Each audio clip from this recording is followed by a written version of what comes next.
Hello, YouTube. I am sitting down with my Korean brother, Professor Hwansik Kim. Korean brother with a Glock. Indeed. Yes. And, well, Hello, people Joe. love a good gear review video. And Yes. your Glock 47 setup a little bit different than anything I've set up for Ben. Mhm. Let's be real, Ben doesn't really set up his own guns. Mhm. So anyway, I was just curious if you'd make a video with me just talking Yes. about how it's set up and why. Yes.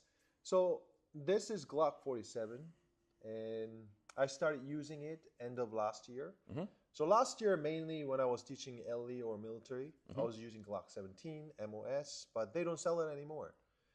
So I picked up Glock 47. I find it actually, it's a little bit different feel in recoil, a little snappier, but Okay. it almost feels like it's happening faster. Of course, there's a different recoil spring and whatnot. I think Yes. most people will know better than me It's a about Glock specifics. 19 length recoil spring. Yes, but somebody told me Glock 17 has like around 17 pounds rating Okay. recoil spring, and Glock 19 is like 1 pound stronger or whatever. I'm Okay. not really into that technical numbers, but I'm into feel, of course. Mhm. It feels snappier. It feels like the dot is shaking faster or in recoil or Okay. returning faster, I should say. Okay. So it's not that my finger can pull it faster than I can see the recoil, but generally saying it just feels faster, and I like things happening really fast because I'm the vision focus guy and I want everything happen fast. I want faster, faster. Now, in terms of the setup, there's a few critical things I did right away out of the box. Number one is a plug. Ooh, we gotta angle it so people can see. Yes. There we go. Number one is a plug that goes into, I call it butt of the gun. So the plug goes into the butt. You've fallen in with the wrong crowd, Kim. You used to be so sweet, innocent. All right. By the way, I bought it from Ben Steger Pro Shop. It's got a nice angle to it, so it's very easy to load Who makes that fresh one? magazine. CH Precision. Okay, and this is Yes. the polymer one? This is a polymer one. Okay. Now, I have tried both brass and polymer one. Okay. I actually have two different 47 setup. One with the flashlight, X300. That one has brass plug. Okay. The reason why is the flashlight in the front rail, it makes it front heavy. So brass actually balances the weight of the gun more into the middle point of the gun rather than the forward heavy. That makes sense. Yes. So my arms sometimes feel less tiring Okay. if it's in the neutral weight. Okay. The plastic, of course, there's nothing in the front, so this balance much better with the plastic without the flashlight. Now, obviously, the optic is Vortex XL5 MOA. Right now, all my competition guns and teaching guns, I am running this because I believe their sun glare is superior to SRO or 507 comp, which I was mainly running. So you mean lack of sun glare? Yes, like more clear Okay. in the sun, facing the sun. I'm with you. Yes, the dot is more apparent. Now, I actually run the co-witness sights. Now, some people ask, hey, co-witness sight is useless if the optic works. For me, this is not really functional for shooting. I don't use them in shooting, but during practice, this is a very good tool to check if the red dot is in the same place. So I want to see, basically, if this is a front sight, my finger is front sight, I want the red dot right above it. If I see during practice a dot on the 3 o'clock or 1 o'clock or 7 o'clock, like not on top of that front sight, this means parallax. My dot is not properly aligned inside the optic window. Of course, in close distance, it does not matter. It'll likely hit where you look, where you aim. However, at 25 plus yards, if you have that parallax, especially any red dot with big window, that will cause parallax. And I did an experimentation with SRO specific. I haven't tried with that one specific, but with the Okay. SRO, I shot 4 different shots. One dead center, and one in the 1 o'clock way far away, and then low position and the left position. And I measured how far they are apart from the dead center one. Okay. So no parallax versus parallax. That was about 2 inches at 25 yards. In IPSC, That's a fair bit. fair bit. It's probably you're going to be in the A zone if you're shooting an open target at 25 yards. However, if you're shooting IPSC match, there is like a turtle target, and like 2/3 can be covered at 25 yards. In that case, it could be a matter of a miss or no shoot. So that is something that I really put it into my training to perfect my index. So frontside co-witness, for me, more is a training tool to check my index and making sure my index is perfect every single time. That's Now, interesting. yes, Yeah. What brand of sights do you have? Because people want to know. this is called Armor Glow on Amazon. It's Okay. not that expensive, one of the cheaper ones. Okay. Yeah. Army Glow or something? Ameriglow. Yeah. I think that's that. Ameriglow. Okay. Yeah. And you have a vortex. Is it the vortex plate that comes with the dot? Yes. Okay. I just use whatever they give it to you. Yeah, they Yes. come in the package. Okay. However, I use special screws for the plate.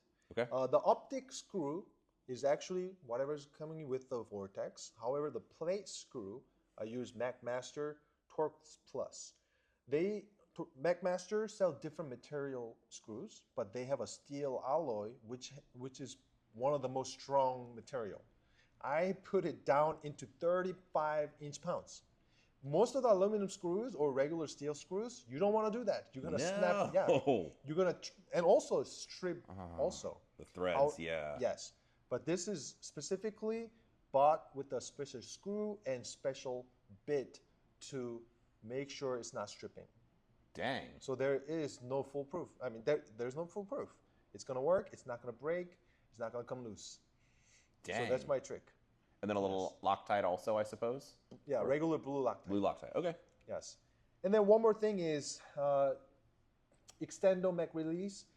When I bought two Glock 47s, one of them with the factory mag release button, it was easy to get the magazine out. However, this particular model, I had to punch really deep into the mag button to get the mag out. Okay. So that is kind of common issue with the Glock, I heard. A friend of mine also has that one Glock that he has to depress the button so hard to get the mag out. Okay. And this happens to be one of them, so I put an extendo on it from glockparts.com. That's where I bought it.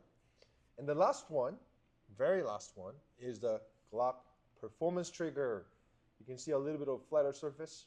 Glock Performance Trigger, I have kind of a love-hate relationship right now. This is actually new part. I've been only running about 2 months now. Okay. It's been fairly reliable. However, when it gets dirty, it gets really gritty. So I recently found a fix. I just put a Terran Tactical, the polished disconnector in it. Now it can run dirty okay. However, the reset is pretty horrendous. The brake itself is pretty nice. Okay. I have the trigger gauge. It breaks about 4 to 4.5 pounds. Depends on where exactly you put it, of course. However, the reset is really far forward. Okay. So that's my complaint. But the best thing about this trigger is that you can dry fire much easier. When you pull the trigger, it resets. So every dry fire trigger pull, it feels as if you're actually pulling the trigger each time. The factory trigger kind of stays back and it stays dead. So you're kind of pulling the trigger in the air almost. So this is one of the benefits. I don't think that's really gonna change how I dry fire. It's just a feel thing, kind of a gimmick thing than actual functional dry fire tool in my opinion.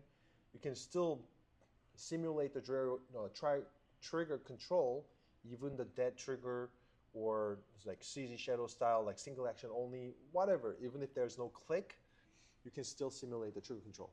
I like it. Last piece we have to talk about though. Yes. Your beaver tail. That's my secret.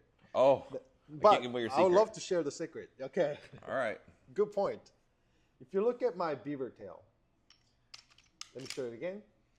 There is the protector, so I don't get a slide bite. By the way, this is a medium back strap. We add maybe a little light if that's better or not, but Medium back not the strap. best lighting in our studio here. Yeah. So this is a factory provided back strap. However, I cut it halfway.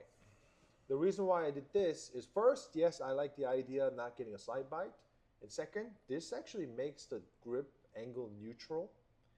And sometimes I teach with the Shadow 2. When I go Poland, for example, I borrow their gun, and this angle is about the same as Shadow 2. I've shot Glock when I first started competing, but I shot it with a tendonitis because the Glock angle is pretty steep and I was developing some pain. Having this makes my grip more neutral. It points better compared to deeper one. It's more natural and I don't have any pain. So it's a bonus. Well, I'm not going to lie. I'm not exactly... I've shot Glocks for business reasons for a while, and I got a lot of tendonitis to the point that I couldn't sleep at night. And after messing around with your guns, I'm probably going to buy a 47 because I'm actually impressed. I like this quite a bit because it does fill that in and makes it changes the angle a bit. So anyway, I'm going to give one a try. Yes.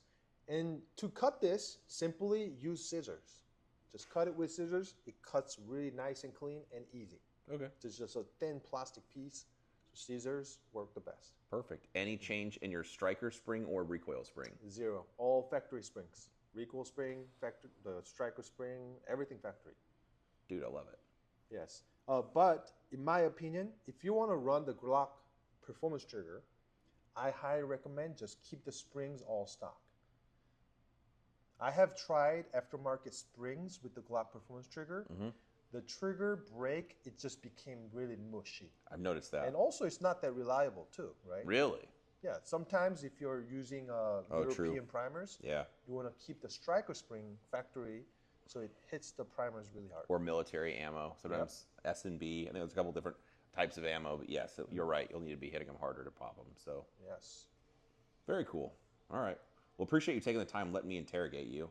If you have questions for me or my Korean brother or about Glock parts, just drop it below, and I'll see if I can rope the professor into doing more videos with me.